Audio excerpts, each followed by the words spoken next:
Assalamualaikum warahmatullahi wabarakatuh.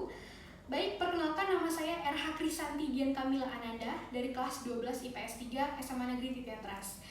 Pada kesempatan kali ini saya akan mewawancarai salah seorang praktisi yang bergerak di bidang isu-isu kehutanan dan juga lingkungan hidup. Baik, Bapak Rahmat, selamat malam. Selamat malam, Assalamualaikum warahmatullahi wabarakatuh. Baik, waalaikumsalam warahmatullahi wabarakatuh. Baik, Bapak, bisa Bapak perkenalkan diri Bapak secara singkat dan juga background Bapak di bidang kehutanan dan juga lingkungan hidup? Baik, saya Rahmat Hidayat, sehari-hari bekerja di World Resources Institute dan juga di Komunitas Konservasi Indonesia WARSI. Saya punya latar belakang pendidikan, sarjana pertanian, dan punya pengalaman bekerja untuk isu-isu kehutanan dan lingkungan hidup lebih dari 30 tahun. Saya banyak menghabiskan usia produktif saya di KKI WARSI, dan saya bekerja banyak untuk berbagai isu-isu terkait dengan pengelolaan hutan berbasis masyarakat, terkait penguatan hak-hak masyarakat adat, inisiatif pengakuan hutan adat, dan juga bagaimana membangun konsensus antara masyarakat dengan pengelola kawasan konservasi. Saya juga punya pengalaman bekerja di Multi Stakeholder Forestry Program kerjasama antara Departemen for International Development Kerajaan Inggris dengan Kementerian Kehutanan, dan saya di situ sebagai Regional Operator Sumatera bersama tim WARSI. Kemudian juga saya bekerja di Badan Pengelola REDD+, salah satu badan di bawah Presiden waktu itu di zaman Presiden SBY. Kemudian juga saya bekerja di UNDP untuk isu REDD+, dan saat ini saya bekerja di WRI. Baik, Bapak Rahmat, terima kasih atas perkenalan singkatnya dan juga penjelasan mengenai background. Baik, Pak Rahmat, kali ini saya akan menanyakan pertanyaan seputar isu-isu terkait pelanggaran hak dan kewajiban warga negara, tentunya di dalam lingkup yang Bapak kuasai ya, yaitu kehutanan dan juga lingkungan hidup. Baik, Bapak, saya akan melontarkan pertanyaan pertama. Menurut Bapak, apa isu utama yang berkaitan dengan pelanggaran hak dan kewajiban warga negara di lingkungan hidup dan juga kehutanan, Bapak? Iya, saya melihat salah satu isu penting terkait dengan hak warga negara adalah semua warga negara Indonesia punya hak untuk dapat menikmati lingkungan yang baik. Nah, tentunya hak ini merupakan hak dasar yang juga diatur di dalam Undang-Undang Dasar kita, sekaligus juga diatur dalam berbagai peraturan turunannya, baik peraturan menteri maupun yang lainnya. Saya melihat bahwa hak untuk mendapat situasi lingkungan yang baik terkadang juga tercederai dengan berbagai persoalan, misalnya kebakaran hutan dan lahan. Kebakaran hutan dan lahan salah satu yang membuat kemudian hak-hak warga negara untuk menikmati lingkungan hidup yang baik itu tidak terpenuhi. Kemudian juga hak-hak untuk merasa aman dari bencana alam, bencana ekologis misalnya, bencana banjir, longsor, dan yang lain-lainnya. Nah, ini juga merupakan salah satu hal yang menurut saya hak yang harus dijaga oleh negara. Tetapi juga ketika berbicara persoalan antara hak dan kewajiban, tentunya masyarakat juga punya kewajiban. Bagaimana masyarakat menjaga lingkungannya, bagaimana masyarakat juga bersatu padu dengan pemerintah, dengan kalangan perguruan tinggi, dengan organisasi-organisasi keagamaan, dengan organisasi pemerintah maupun yang lainnya untuk menciptakan suasana yang nyaman untuk semuanya. Kalau seandainya masyarakat mau bersatu padu, tentu hak-hak tadi akan bisa dipenuhi bersama. Pemerintah sudah punya aturan, tapi ketika terjadi pelanggaran, misalnya upaya pembukaan lahan dan melakukan pembakaran, kemudian juga melakukan penebangan yang tidak terkendali, tidak di hulu-hulu sungai, inilah yang menjadi salah satu penyebab baik terlanggarnya hak maupun tidak berjalannya kewajiban sebagai warga negara. Baik, Bapak, jadi yang dapat saya rangkum adalah hak dan kewajiban itu sepasang ya, Bapak? Ya. Untuk mendapatkan hak, kita juga harus menjalankan kewajiban kita terlebih dahulu, Pak. Iya. Jangan sampai karena ada oknum melanggar suatu kewajiban, hak orang-orang lainnya itu menjadi tercederai, Pak. Betul? Betul, iya, saya sepakat dengan itu. Lalu yang untuk berkontribusi itu harus melibatkan pihak masyarakat dan juga pemerintah, bukan hanya pemerintah atau hanya masyarakat ya Bapak? Iya. Baik, saya lanjut ya Bapak. Menurut analisis Bapak, hal apa saja yang melatar belakangi munculnya isu-isu tersebut? Iya, yang menjadi latar belakang sebenarnya saat ini banyak pihak memandang sumber daya alam, memandang lingkungan, memandang hutan hanya dari sisi ekonomi saja. Iya. Nah, ini yang banyak. Sehingga ketika orang melihat hutan, langsung, oh ini kayunya, harus dimanfaatkan, harus diambil karena ini punya nilai ekonomi yang tinggi. Atau ketika melihat ada hamparan yang baik, oh ini isinya tambang batu bara, tambang emas, sehingga semua orang melakukan eksploitasi. Kemudian ketika orang melihat gambut, wah ini kita rubah, kita keringkan untuk jadi lahan pertanian. Ini juga menurut saya jadi persoalan. Memang betul, secara ekonomi kita perlu ekonomi. Tapi juga ketika ekonomi yang hanya sesaat, tanpa melihat bagaimana dampak ke depannya, tentu nggak ada artinya kemajuan pembangunan, meningkatnya pendapatan, maupun juga yang lainnya. Bisa dibayangkan ya, ketika kemudian kita punya uang banyak, rumah kita bagus, tapi dalam waktu yang singkat habis oleh banjir, habis oleh longsor, atau kemudian kita punya usaha yang bagus, tetapi karena kebakaran hutan dan lahan, semua juga bisa hilang.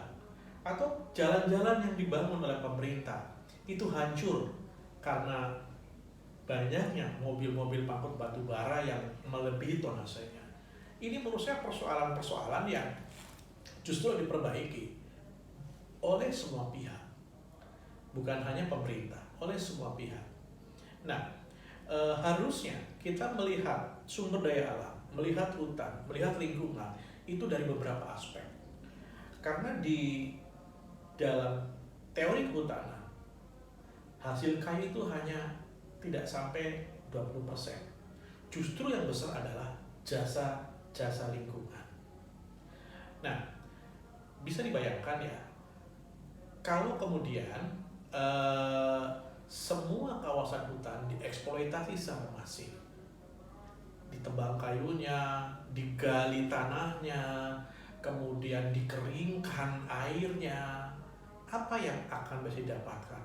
Oke, mungkin saat ini kita bisa dapat uang, tapi kedepannya kita bisa lihat untuk konteks Jambi, di daerah hulu-hulu sungai Batanghari, di Kabupaten Merangin, Kabupaten Tebo, Kabupaten Bungo, Kabupaten Sarolangun, itu sangat masif tambang-tambang ilegal.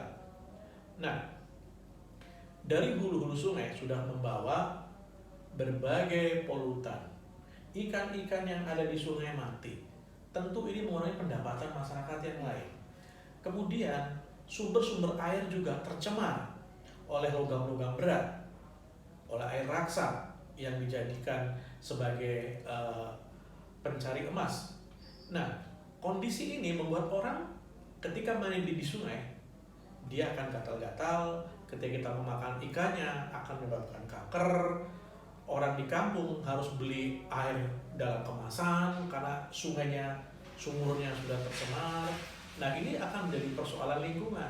Kita bayangkan bagaimana 30 tahun, 50 tahun, 100 tahun generasi berikutnya akan makan apa, akan hidup seperti apa. Apa kita ingin seperti di Minamata di Jepang? Ketika logam-logam berat sudah mencemari Teluk Minamata, bahaya kanker akan mengintip. Nah, ini sebetulnya persoalan-persoalan yang menurut saya harus diberesi. Baik Bapak, jadi poin yang dapat saya ambil dari jawaban Bapak itu adalah sebenarnya bumi itu mampu untuk mencukupi seluruh kebutuhan makhluk hidup yang tinggal di bumi. Tetapi bumi itu tidak akan pernah bisa untuk mencukupi kebutuhan satu orang yang serakah. Betul Bapak? Iya, betul. Makanya hal tersebutlah yang melatar belakangi munculnya isu mengenai kehutanan di lingkungan hidup, betul ya Pak? Iya. Baik Bapak, kita lanjut ke pertanyaan selanjutnya. Bisakah Bapak nih memberikan ide-ide atau gagasan terkait cara penanganan hal tersebut, Bapak? Iya, untuk mengatasi hal itu ada pepatah lama. Alam terkembang, jadikan guru. Jadi kita mencoba untuk belajar langsung dari akarnya, dari kearifan-kearifan tradisional. Di mana masyarakat tradisional, dan saya yakin sekarang juga masih berjalan di kampung-kampung, bagaimana mereka melihat hutan bukan hanya sekedar kayu, bukan hanya isinya tambang, batu bara, tambang emas, dan lain-lainnya. Satu contoh misalnya, orang rimba. Orang rimba memandang hutan itu sama seperti dia melihat dirinya. Hutan adalah tubuhnya. Sehingga ketika orang rimba melahirkan anaknya, ari-arinya itu ditaruh di dalam pohon, baik pohon sentubung, pohon cegiris, dan juga pohon-pohon yang lain. Kenapa? Karena mereka melihat ketika kayunya tumbuh besar, maka anak-anak orang rimba akan tumbuh besar. Sebagaimana kayu-kayu ini akan tumbuh kuat. Ketika kayu ditebang, maka orang yang ari-ari yang ditaruh di situ, dia akan sakit. Nah, ini konsep yang sangat luar biasa menurut saya. Dan bukan hanya di orang rimba, di Mentawai juga sama. Bagaimana mereka memperlakukan hutan sebagai bagian dari ruh, sebagai bagian dari kosmologi mereka. Di Dayak, masyarakat Dayak juga memandang hutan itu sebagai ibu, sungai sebagai ayah. Kenapa hutan sebagai ibu?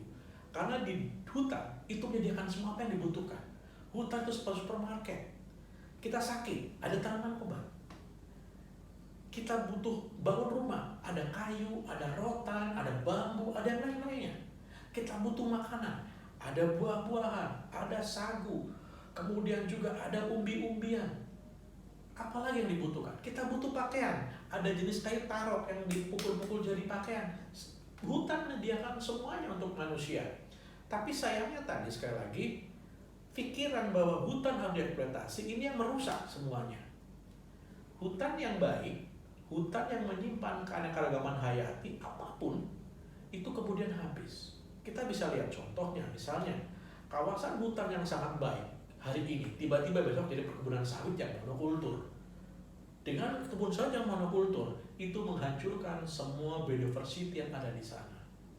Kita belum tahu apakah di hutan itu ada banyak tanaman obat misalnya. Seperti misalnya sekarang di Kalimantan, ada obat akar bajaka. Akar bajaka itu diyakini mampu mengatasi kanker.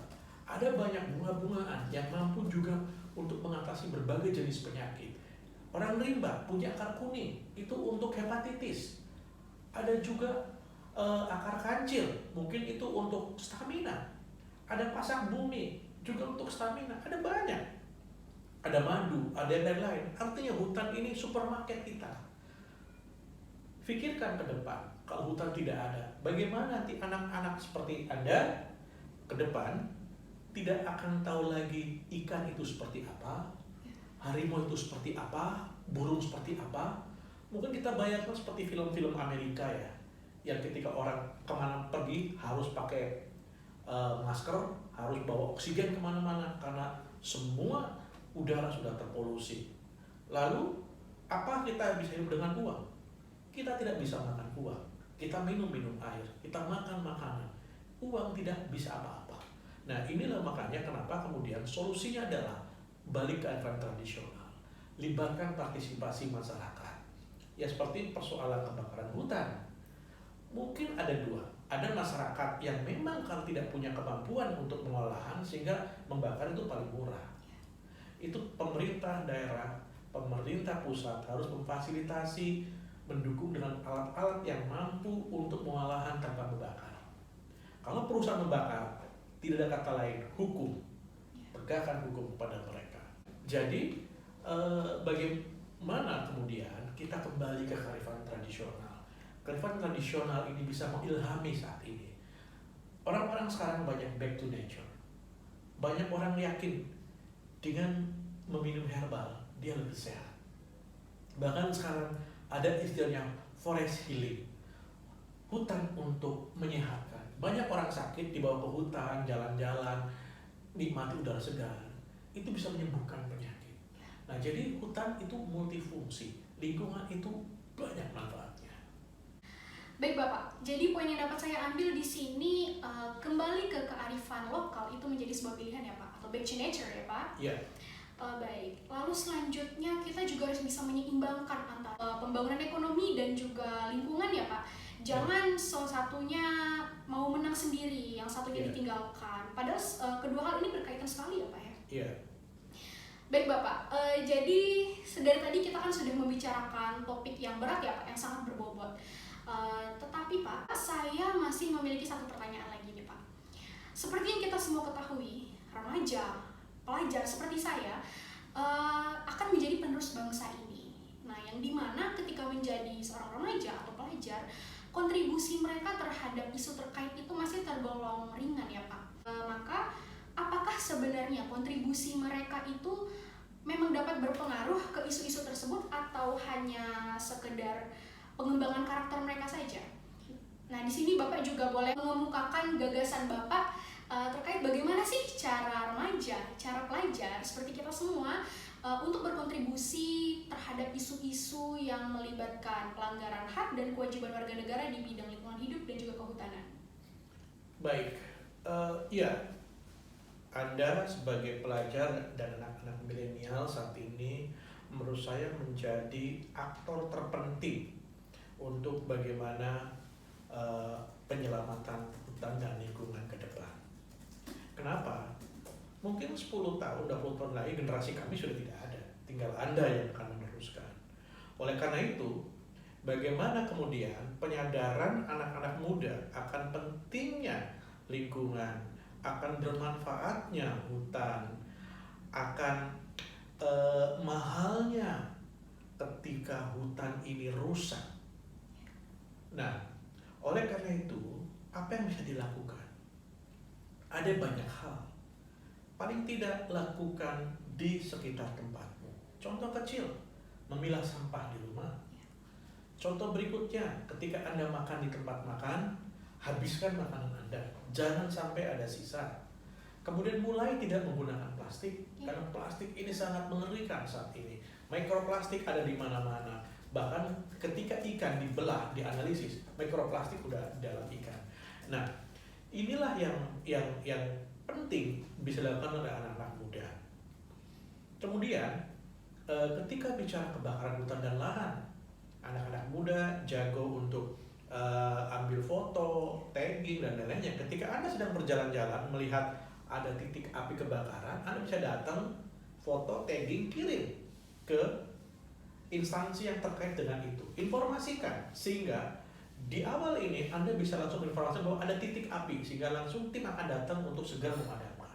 Ini peran serta yang walaupun memang hanya foto, tagging, dan kirim, tapi ini akan bisa menyelamatkan hutan. Berikutnya lagi, tanamlah aneka tanaman di sekitarmu, di rumahmu, di sekolahmu, atau mungkin bahkan di tempat-tempat yang memungkinkan untuk bisa ditanam. Dan saya melihat anak-anak muda sekarang juga gaya hidupnya sudah mulai gaya hidup yang sehat, gaya hidup yang juga mendorong bagaimana mengurangi beban bumi ini. Dengan Anda misalnya mematikan lampu ketika tidak dipakai, mematikan AC ketika tidak dipakai, menggunakan bahan daur ulang, tentu ini bagian dari kontribusi Anda untuk tidak membebani bumi. Dan saya lihat juga dengan Anda misalnya, saat ini ada banyak sekali ya program adopsi pohon. Dengan Anda ngajak kawan-kawan Anda ketika ulang tahun, kawan-kawan Anda tidak dihadiahi lagi berbagai macam-macam yang dari plastik, dari macam-macam, tapi hadiahi dia dengan adopsi pohon, 1 batang, 2 batang. Ini kontribusi langsung di tangan Anda. Dan yang paling penting lagi, yakinkan guru Anda, yakinkan orang tua Anda bahwa lingkungan ini milik Anda ke depannya, bukan lagi milik para bapak-bapak. Mungkin ada orang tuanya yang kerjanya barangkali, mohon maaf, illegal logging, illegal mining. Mungkin anak-anak bisa memberikan penjelasan bahwa masa depan kami ada di tangan Bapak. Kalau Bapak ini terus melakukan perusakan lingkungan, melakukan pembakaran hutan dan lahan, melakukan illegal mining, illegal logging, dan lain-lainnya, maka Bapak akan membunuh saya ke depannya. Nah, barangkali itu yang bisa dilakukan oleh kawan-kawan ya, yang masih milenial, pelajar, dan juga kawan-kawan bisa lakukan seperti Greta di Denmark misalnya, bagaimana dengan ASI iklimnya, bagaimana dia mogok sekolah untuk menyampaikan pentingnya iklim untuk ke depan. Anda bisa lakukan, mungkin tidak harus seperti dia, tapi mungkin dengan hal-hal yang kreatif yang sesuai dengan kondisi di Indonesia, kondisi di Provinsi Jambi, kondisi di sekolah Anda. Ada banyak. Anda bisa melakukan penelitian tentang lingkungan, bisa menulis di media massa, menulis di Facebook, di Instagram, dan yang lain-lainnya. Itu merupakan salah satu kontribusi yang saat ini bisa Anda lakukan. Oke, baik Bapak. Jadi ternyata banyak sekali hal yang walaupun ternyata hal kecil bisa berpengaruh ya Bapak ya, walaupun dilakukan oleh remaja seperti kami. Karena memang betul ya, sesuatu yang besar itu diisi oleh sesuatu hal yang kecil. Ya, baik Bapak, terima kasih atas diskusinya yang sangat menyenangkan, namun juga sangat mengedukasi ya tentunya. Baik semua teman-teman, semoga wawancara yang barusan saya lakukan dengan Pak Rahmat ini mengedukasi kita semua ya. Nah, sebelum saya mengakhiri wawancara ini, Pak Rahmat, apa pesan Bapak untuk anak-anak remaja sekarang nih terkait dengan lingkungan hidup dan juga kehutanan? Ya, pesan saya singkat saja, lakukan apa yang bisa kalian lakukan. Kalian tidak usah memaksakan diri, tapi lakukan di sekitar Anda, di sekolah Anda. Mulailah sekarang mungkin masing-masing menanam 5 pohon di sekitar sekolah, kemudian juga mulai untuk tidak menggunakan lagi kantong-kantong plastik, mulai mematikan lampu, AC atau yang lainnya ya untuk menghemat listrik. Dan yang paling penting lagi yang bisa Anda lakukan adalah lakukan edukasi publik dengan menulis, membuat status di Instagram, di Twitter, apapun. Semoga dengan banyaknya anak-anak muda yang mulai melihat pentingnya lingkungan ini, tentu akan menjadi rantai anak-anak muda yang akan kuat untuk melindungi hutan, sekaligus juga membentengi lingkungan hidup di Indonesia. Baik Pak Rahmat, terima kasih Bapak sudah meluangkan waktu untuk bersedia saya wawancara ya Pak. Baik semuanya, saya akhiri dulu wawancaranya sampai di sini. Semoga mengedukasi ya dan juga menghibur tentunya. Wassalamualaikum warahmatullahi wabarakatuh. Waalaikumsalam.